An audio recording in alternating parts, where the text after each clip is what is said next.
Will Tennessee welcome Oklahoma into the SEC? Does Mississippi State get Billy Napier fired? Will Ole Miss ever play someone that isn't a high school team? Time to get the SEC squad together. You're talking ball with the SEC squad. From Alabama to Tennessee, from Georgia to Oklahoma, from Auburn to Texas, it's the local experts of the Locked On Podcast Network bringing you scoops, breakdowns, and the most comprehensive preview of the upcoming SEC weekend. It's the SEC squad, and we have a seat for you. Hurt feelings and thin skin are prohibited.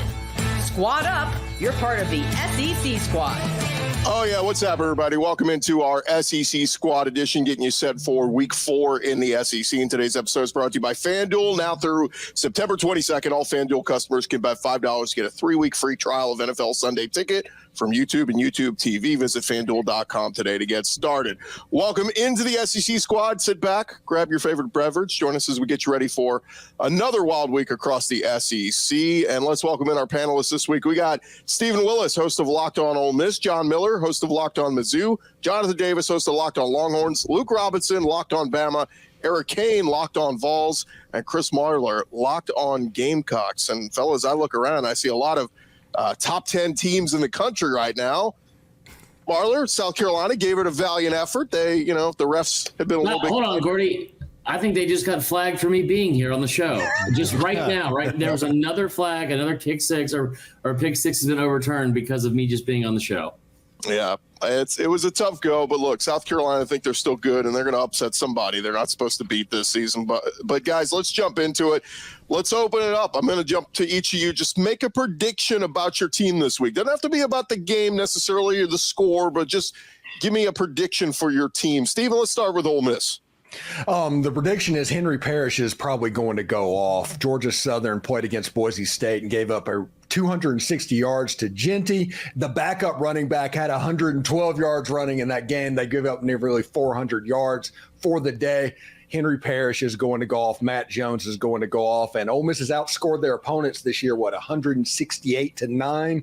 That's going to go up.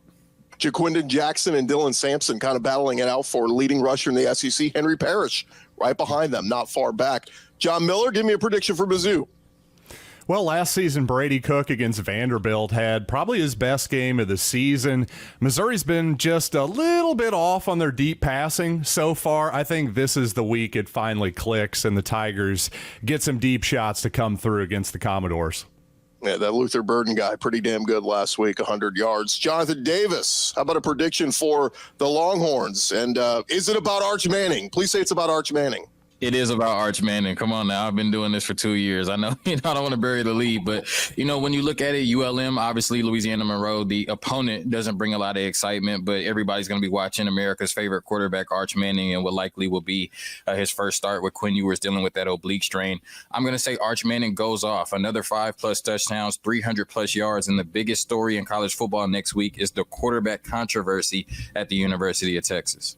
Yeah, when you said America's favorite quarterback, I thought you meant on ULM side, General Booty. I mean, come on. Yeah, the best name in college sports for sure. A Manning versus a Booty, it doesn't get any better than that. Luke Robinson, give me a prediction for Alabama. Didn't a Manning already face off against a Booty back at Tennessee, and it caused a bunch of problems? Well, my predictions are that I'm going to eat 100% fewer cheese curds than I did last week. That was a lot. In Wisconsin, they have that for breakfast. But kudos to them. I love seeing the atmosphere, and it was a lot of fun. And I'm just going to take a break this week and just try and absorb some of these other SEC games for a while. Yeah, the Wisconsin Badger fans or players, they look like they ate a bunch of cheese curds. They were so slow out there. The slow 10 up there, Alabama making a rough shot at them. Eric Kane, give me a prediction for the Vols this week. Well, first of all, hat tip to you, Luke. That was a pretty good one. Job well done there. All eyes college football is going to be on Tennessee and Oklahoma. Biggest game in the country. I know Michigan's playing Southern Cal, but Michigan's not very good in my opinion. So Dylan Sampson, I don't want to say jumping in the Heisman conversation because I think that's a bit steep, but I think a lot more people nationally are going to be talking about not just Nico Iamaleava, but Dylan Sampson, the running back from Tennessee, Chris, that you just referenced moments ago. Yeah, it's a good angle there because everybody was talking Nico in the Heisman, and it might just be the running back there. Marler, the South Carolina Gamecocks, a bounce back spot here, 4-touchdown favorite against Akron. But will Lenora Sellers play? Will it be Robbie Ashford? Just whatever it is, get a win. First and foremost, I mean, Eric's right about the all eyes being on Tennessee and Oklahoma, even though they announced earlier today that Michigan's going to start Orgy. So it'll be the first time in a while all eyes will not be on Orgy. Instead, they will be going to start what now? That being said, listen, here's the thing. Lenora Sellers, they said today, everyone assumed he's not playing. Everyone with a brain assumed he's not playing. Shane Beamer comes out today and says, you know what? He's going to play. He's going to be full go. Like, everything should be fine. And there's this team at Akron presents problems. That better have been coach speak, because this is one of the worst teams in the country. They have not won more than 2 games in a season since 2018, and that's when they won 4. So it better be coach speak. They better cover the spread, not just for my gambling, because they need to save some face after last week. I just got flagged again, by the way. Yeah, we've talked a lot of already on the show. We've hit on an orgy, a booty, and who knows where this show is going to go. But it's interesting, guys, and Luke's right. I completely brain fart slip that Alabama's got a bye week, Georgia's got a bye week, got teams already on a bye week who just started the freaking season, but thus the new longer schedule and what it brings. Guys, just looking around the league right now, some big picture stuff I just wanted to touch on, but raise your hand if you're shocked Billy Napier is still employed at Florida right now. Yeah, about half the group. Pretty crazy. I mean, I don't know. Do things continue to get worse here for Florida? I don't know how they get better. I think if Billy Napier gets a win against Mississippi State, which if you looked at them last week against Toledo, that is very possible. This is a bad football. Like Vandy might put 40 on Mississippi State this year. No, I'm with you, Steven. It's gonna get ugly here. And look, they're already betting odds on who Georgia's or Florida's next head coach is gonna be. Like, the guy's not even fired yet, but Congrats, Steven. It's all out there already. And Congrats, of course, buddy.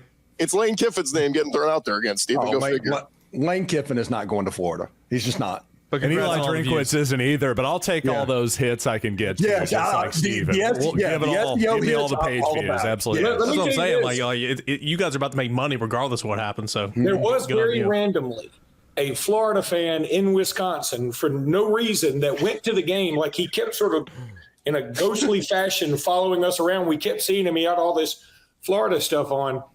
And he's, said, I do know a couple of folks that know a couple of folks. Everybody says it, right? He is 100% convinced Lane Kiffin right now would go to Florida and will go to Florida. So, I'm just telling you, I know what you're saying, and you may be right. And I think it's a very good question. Is the Florida job better than Ole Miss right now? Historically, certainly yes. Right now, I don't know. I think the main thing with Florida that no one seems to be talking about, which is Napier, if he needs to go, he needs to go. But if he goes, you clean house completely, because there's no chance in hell they can have Scott Strickland be in charge of another hire with how bad he's been the last several years. Because I think he's made 6 total hires in the athletic department. And you talk about all the different sports, only one has a winning record against SEC teams, and it's the basketball coach. 2 of them already been fired for, I think it was abuse, has been said on Twitter. I didn't read too much into it, but of course it's Twitter, so it's real. But like, you cannot let Scott Strickland make another hire and have him be in charge of it, because it's so bad. And let's be real about something on this. Everybody talks about how great of a job Florida is and how much money they have and all of this stuff. Where has this money been? This is their third straight coach that's going to go 3 and out. They're Jaden Rashada to where you made promises and could not pay the bills.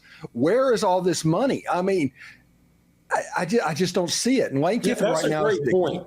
Yeah. And that's a great point, because people, I think, assume Florida with the resources, and by resources, you mean the high schools in that area, the talent that's so close. But now with NIL, it doesn't matter. I mean, USC just went into Florida and got Ty Jackson out of nowhere. He wasn't even really considering them, goes on a visit. The next thing you know, he comes out and goes, boy, I love me some Southern Cal. And that sort of came out of meaning, the NIL is going to play such a big deal in here. It's going to really affect the location lure that it used to be for somebody in Florida. So I think you're absolutely right there. And that's why I'm saying it is a legit question if Florida is still a better job than Ole Miss at the moment.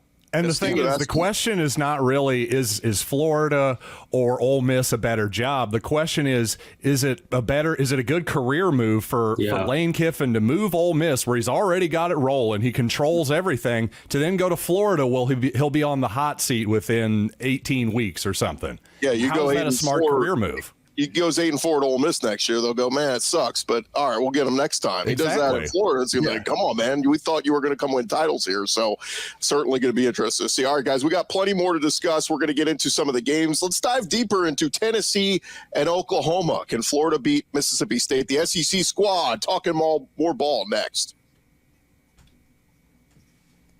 Back to the squad here in just a second, but we'll remind you guys, today's episode is presented to you by our friends over at FanDuel. And look, you've heard us talk a lot about FanDuel. They are America's #1 sports book, and got a little something different going for you right now. Now through September 22nd, all FanDuel customers can bet $5 and get a 3-week free trial of NFL Sunday Ticket from YouTube and YouTube TV. And then, of course, with a YouTube TV base plan, you'll be able to watch every regular season Sunday afternoon out-of-market game. All you need is a Google account and a current form of payment, and you can cancel anytime. Just got to go visit FanDuel.com. Take advantage of that great offer. Again, bet $5, get a 3-week free trial of that NFL Sunday Ticket from YouTube and YouTube TV. And, of course, take advantage of some of the great betting lines they got up there. They got all the biggest SEC games each and every week. If you like Florida to cover the 6 on the road at Mississippi State, they got that right now. If you like Auburn minus the 3 at home against Arkansas, you can make that bet as well. It's all up there right now at FanDuel.com. Of course, download the app and take advantage of FanDuel. They are America's #1 sports book. This episode also presented to you by our friends over at Roy. And if you have not heard about Roy yet, it stands for Return on You. And it's a new platform that lets you, the fans, get involved in NIL like never before by making contributions directly to your favorite athletes. And by supporting players directly, you can help shape rosters, retain talent, keep your favorite players out of the transfer portal. And as you know, NIL has changed the game for athletes. Roy is changing the NIL game for fans. No risk contributions. Fans' contributions are securely held and are only distributed if the athlete makes the decision that aligns with the fan support. If not, the money will be returned to the fan. And by using Roy, fans not only support athletes financially, but also become part of their name, image, and likeness journey. Go download Roy for iOS or Android, enter referral code LOCKEDON, and you will automatically be entered into a sweepstakes to win $5,000 cash. Visit joinroy.com for additional details. No purchase necessary, void where prohibited. Get off the sidelines and into the NIL game with Roy. SEC squad rolling along here, guys. Let's get into previewing some of the matchups this weekend. Let's start with the big one where everybody, the focus of the country is on. College game day, heading to Norman for the first time in quite a while. And it'll be the Tennessee Vols up there. And we all know Josh Heupel, of course, had great success as a player at Oklahoma. Very revered there. He's been trying to downplay it. This ain't about me. It's about the team and all this kind of stuff. But Eric, start with your Vols. They seem pretty focused and a team on a mission so far. Yeah, I think so. Tennessee's looked really good the first couple weeks, and NC State turns out wasn't really much of a challenge, and we'll see if they turn into anything offensively. But right now, it's not a very good football team. So Tennessee's played 3 pretty bad football teams, and this is obviously going to be a huge challenge. Having said all that, I mean, the defense has still been much better than I thought it would be. Defensive line continues to look like one of the best groups in the country. Explosive plays are back offensively. And Tennessee's run game, as I mentioned a moment ago, has been second to none. So, playing with a lot of confidence right now. Should be playing with a lot of confidence. And you look at Oklahoma and some of the struggles and certainly the injuries the Sooners have been dealing with on the offense side of the football. It's easy to see why Tennessee's kind of a trending pick here this week. But got to go on the road, got to control the elements, and that's something that Tennessee has not done well in recent years. Georgia 22, South Carolina 22, Florida last year, Missouri last year. It's going to be up to Nico and this staff to kind of change that narrative and a big test here in the early going. Anybody think Oklahoma, we see their best shot? This defense has played well. Just the offense has not been great. But do we see a motivated bunch? Do we see Oklahoma come out? Keep in mind, they haven't had their full complement of receivers and offensive line since Nick's coming back this week. So we'll see. No, I don't. No, I don't. And I know, of course, I'm the Texas fan, so it's Of course, he doesn't see Oklahoma, but just when you look at this offense, I mean, they really haven't played anybody, and they've just struggled mightily. Like Jackson Arnold's still yet to throw for over 200 yards this season. Only one wide receiver over 100 yards. No running back over 150 yards. No run game at all. Jackson Arnold exactly is the only runner. Yeah. Exactly, completely replacing that offensive line. And when you look at it, their defense has been good, but it hasn't necessarily been elite, right? They, Houston was in the game the entire time. Donovan Smith threw for 260 yards. They gave up 19 points to Tulane, where I think Tennessee has only given up 13 points on the entire season, right? So I think both defenses will play well in this game, but who do I trust more, Tennessee's offense against Oklahoma's defense or Oklahoma's offense against Tennessee's defense, where Oklahoma's offense has not looked good at all at any point throughout this season? Tennessee is favored by a touchdown. I think they win by a touchdown or more, even on the road in Norman. I think this could be a trap in the country right now. Like I don't like. I hate to say it, Eric. Especially now that I know that you're like 12 years old and missed the entire 90s, which was the worst time to ever be opposed to a Tennessee team. Yeah, they were incredible then. But I hate to say it, but you watch this team, and sure, Josh Heupel's a bit of a jerk for onside kicking up 30 points against whoever, or not Toledo, but whoever Kent State from a week ago. But you look at how they're operating. Like Nico was the lowest rated quarterback in the conference last week on like PFF quarterback grades, which, take that with a grain of salt if you want. And they were still up like 65-0 at the half. Like Oklahoma's been bad offensively. I don't think this one's close. I think this game could be a Brent Venables wheelhouse type game. He's going to muck it up. He's going to play slow. He's going to play defense and try and win a 17-14 game. I think that is his wheelhouse and that is his way forward. I just don't know that Oklahoma can do it because Tennessee's offense is just ridiculous right now. Well, and you can muck it up a little bit, but you've got to be able to score a lot of points. And again, I'm not sure Oklahoma can do that. I think P. Diddy will win Humanitarian of the Year before Oklahoma beats Tennessee this weekend. You know what? This national game of the week, quite possibly, this is actually my pick of the week. As long as you can get it less than a touchdown, I will give the 6.5 with Tennessee. Wow. Well, the road numbers are kind of scary from what Eric brought up. I will say that. Yeah, and I think it's a little bit like Michigan against Texas, where I think they were getting a lot of credit for their name and last season. I think that's a little bit what's happening with Oklahoma right now. Well, let me paint a picture though for you. All the talk of Heupel coming back and the beloved quarterback. What if Nico has his first terrible game of the year? What if he throws 2 interceptions, a pick 6? Like that's honestly what Oklahoma's going to need. You got Danny Stutzman, you got Billy Bowman, you got some great defensive players. They're going to need, kind of what I'm looking at the NFL a week ago, what the Bears did to Will Levis. Like, you're going to need a special teams touchdown. You're going to need a pick 6. Like, but it's not crazy to think. But no. I don't know. I think that crowd's going to be hyped. I mean, the Big 12 is already sending messages to Oklahoma. Don't mess this up, guys. You left us for that. Don't lose your first SEC game. Well, I think the run game for Tennessee and Dylan Sampson is so important in this game. Like, all eyes are going to be on Nico. This is truly Nico's. I mean, yeah, he started in the Citrus Bowl last year against an Iowa defense that was pretty good. That was a big time test, and he passed. This year, I mean, NC State, sure, but I mean, this is his first huge test, right? Going on the road, hostile environment, something he's never done. All eyes, are going to be on him. Dylan Sampson's ability to run the football behind that veteran offensive line. Tennessee has averaged 200 yards on the ground a game since Josh Heupel's been here. Take some pressure off Nico, and he doesn't have to hit a deep ball to get settled in or something. You can rely on that run game and then just kind of go and play your ball. And I know, Brent Venables is going to try to muck it up and slow things down. But if Tennessee can run the ball, and rely on that run game all week, all game long, I don't think that matters, because I think the play action and RPO is going to come off that run game. It's just going to be really good for Tennessee. The way a 60-minute football game, I want to say, like, it's a 60-minute football game, and Brent Venables could muck it up early, right? It could be a close game early, going into the half. But this Oklahoma offense, you're not going to convince me that after 3 straight weeks of struggling, they take such a big step up in competition and then magically just put it all together. You know what I mean? Like, they're just not going to be able to outscore this Tennessee offense in a 60-minute football game. They keep it close going into halftime, but Tennessee eventually pulls away. Like I said, like John Miller said, I love Tennessee by 6.5, a touchdown, whatever.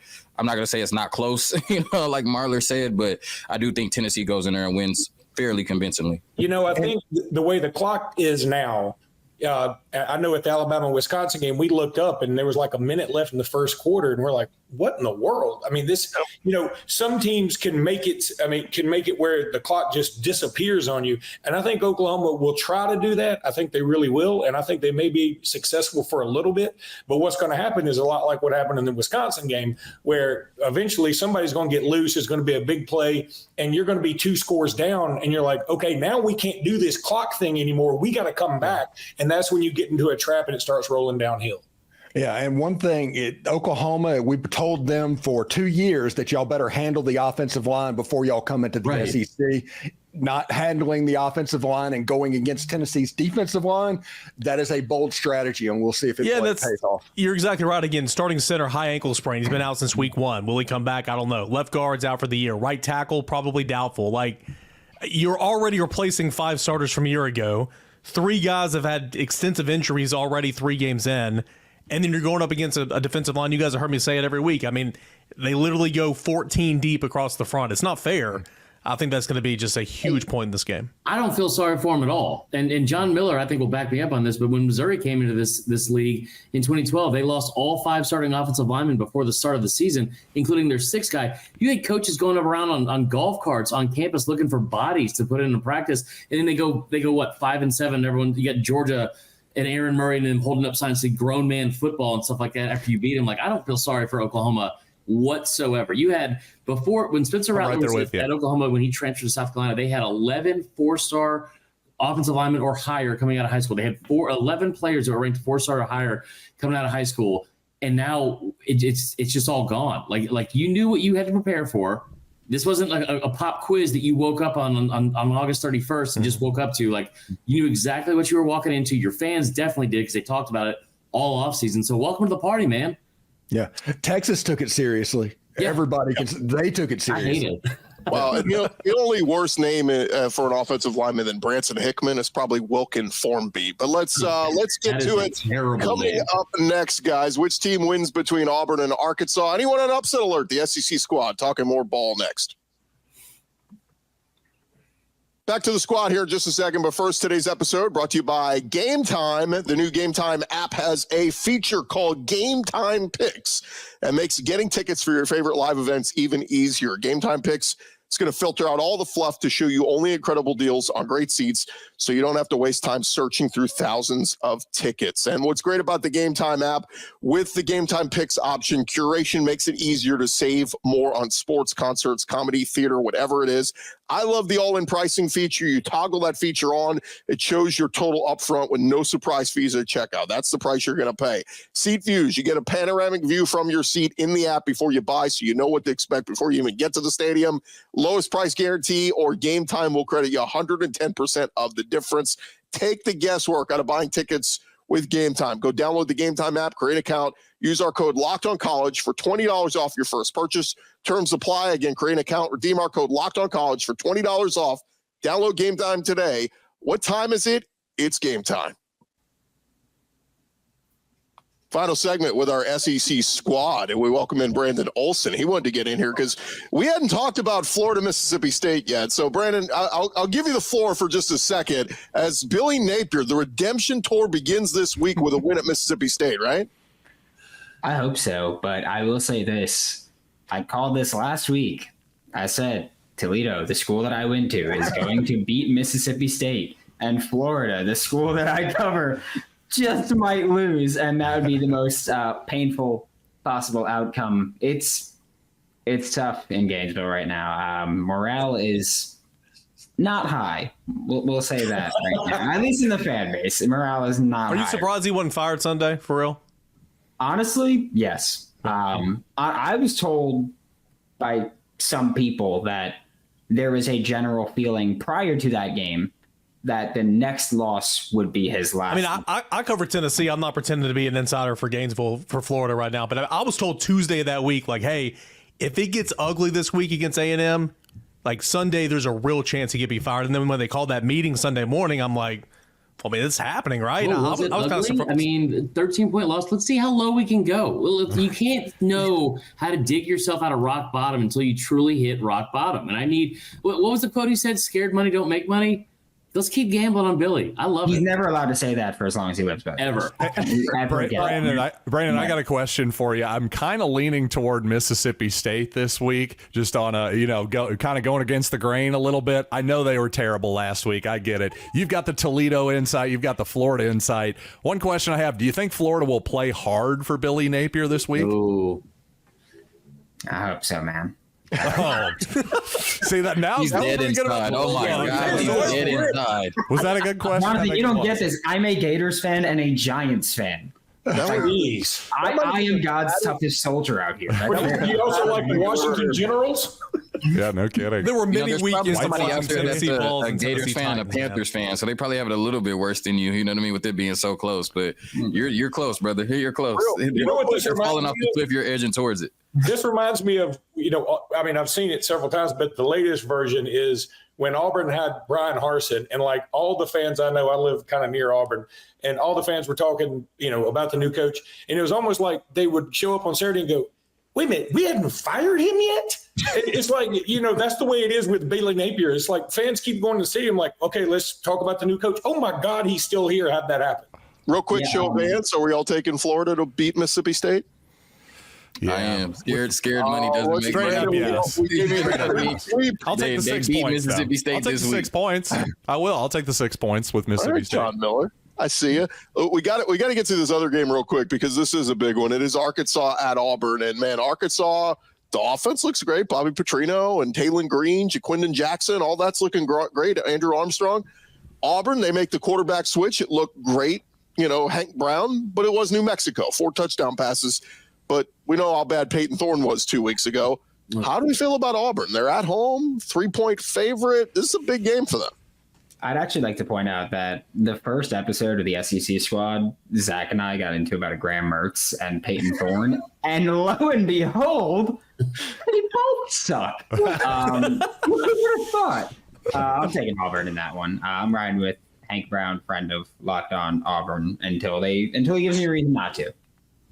I don't know who to pick in that game. I would think Auburn because they're at home, but I tell you what, the lock of the week for me, and I haven't even seen the number, is the over in this game. It, like whatever that is, I feel like you hammer it because this is the drunkest game every single year in the SEC. It is Maction on a Saturday in the SEC. It's just Maction with a Southern drawl, and I cannot wait.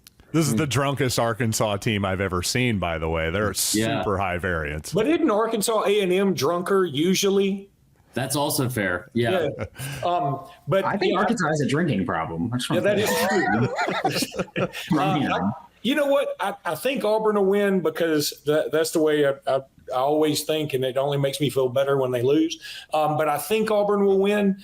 That said, boy, what kind of story would it be if Petrino rolled in there as an assistant again this time and was able to pull off a victory? And look, Hank Brown looked really good. His passes look really crisp. I mean, I don't think there's any other way to say that. He dropped something in there on a dime occasionally, but that is a pretty bad defense he was playing against last week. And Arkansas has gone to Oklahoma State, and they fared pretty well except for about the last 10 minutes. I was going to say, I mean, it feels like it, and that's the game I watch. So, like, I'm not trying to act like an expert on Arkansas, but feels like they have more playmakers, they have more explosion than that of Auburn. If they don't try to just say, "Hey, football, here, go win go Oklahoma State, go win the football game." Like they tried so hard to lose that game to Arkansas. I mean, as long as you don't beat yourself like that, I mean, it feels like they got a pretty good chance to score some points. Yeah, my only analysis for this game is former Texas quarterback Jaquindon Jackson turned Utah running back turned Arkansas running back, right? Gotta love college football. Goes off in this game, and Arkansas gets a big win for them, I guess, against Auburn. So that's my only analysis. Arkansas gets the win. And the question is, good too, because that's a bad offensive line for Auburn as well. He's been a little slow to get going too. Mm-hmm.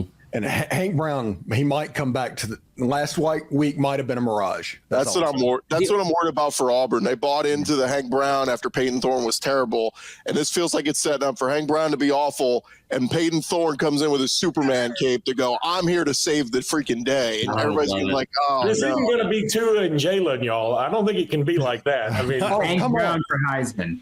Yeah. Yeah, Hank instead of Lank. That's my favorite thing. Why didn't Auburn go get a quarterback this offseason? I need Peyton Thorne to save the game against Arkansas more than I need. Yes. That's what I need at this point. Yeah, No. You need Peyton Thorne to come in and almost save the game. That's what'll really get them talking. Like almost do it. Yeah. That's what'll be the best.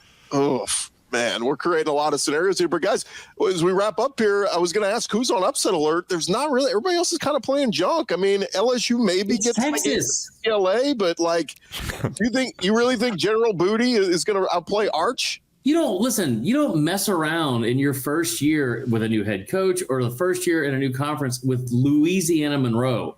That's a world beater of a team at times. True. And people don't forget. So that's all I'm saying, Jonathan. Don't count your chickens for they hatch, or whatever the saying is. Yeah, I think the only question about this game is if Texas covers the 44.5 point spread. But I appreciate Chris Marlowe. You know what I'm saying? You know, they say the best thing about podcast hosts is being able to invoke emotion. You know, so maybe he pissed off 2 or 3 Texas fans still watching this late into the show. I'm going to give you guys a few sneaky ones real quick. I think Vandy keeps it close with Mizzou for a while. Oh, John my Miller. God. Are you on this like every week with Gordy? He's just every week he picks us. Oh, go ahead. Do your bit. I think Go ahead. Bowling Green keeps it close at A&M. Bowling Green, I watched a couple. I think their offense can stay close. By the way, I like Marcel Reed. I think Marcel, Yeah, he's good. there. Yeah. It's a good athlete. No, he's not. He just no. Okay, Brandon. He's not good just because he's been at Florida now. You know, he's not. He just played Florida. That's all he did. That's it. Tennessee boy. Yeah. The other one I was going to throw out, Ohio, I think keeps it close with Kentucky. You're coming off that emotional, tough 1-point loss to Georgia. Everybody's like, hey, you're not as bad as we thought you were. Come out with a clunker and stick That up. makes more sense. Does Can I Mark ask you a Stoops know that he doesn't have to punt? Hey, Yeah, Chris. I can't wait for him to punt or to go settle for a 4th-and-1 field goal. Hey, Chris, how did the officiating crew get from Columbia to Lexington so fast? They were so mad in both places. I'm pretty sure Brian Kelly had a PJ. They just flew on immediately because that was, just gift wrap. I got Gordy Tech after that game telling me that Shane Beamer blew it. And I was like, buddy, that is just on a silver platter. 17-point lead. Everybody blows 17-point leads, right? Come on. Shane Beamer, he did everything right. Gordy, can I ask you a question? Yeah. Do you want to host Locked On Mac? Bowling Green's going to keep it close. Ohio's going to keep it close. What is it? Think of the page views. Look, man, there's been an upset. Chaos. There's been an upset in the conference every week so far. Somebody's losing this weekend. That's not supposed to. Also, I'd like to let it be known, Carolina, Billy Napier has not most blown a of us about 17-point lead. He doesn't get any. It's going to happen. That's going to do it, guys, as we wrap up here for another edition of the SEC Squad. Appreciate you guys jumping in. We'll do this again next week as the competition gets tougher. We get more SEC on SEC action, and that means the trash talk ramps up. So, hey, guys, reminder to follow and subscribe to your favorite SEC show. We'll be covering your favorite teams every day throughout the season. And don't forget, I got you covered with the entire conference every day with Locked On SEC, part of the Locked On Podcast Network, covering your team every day.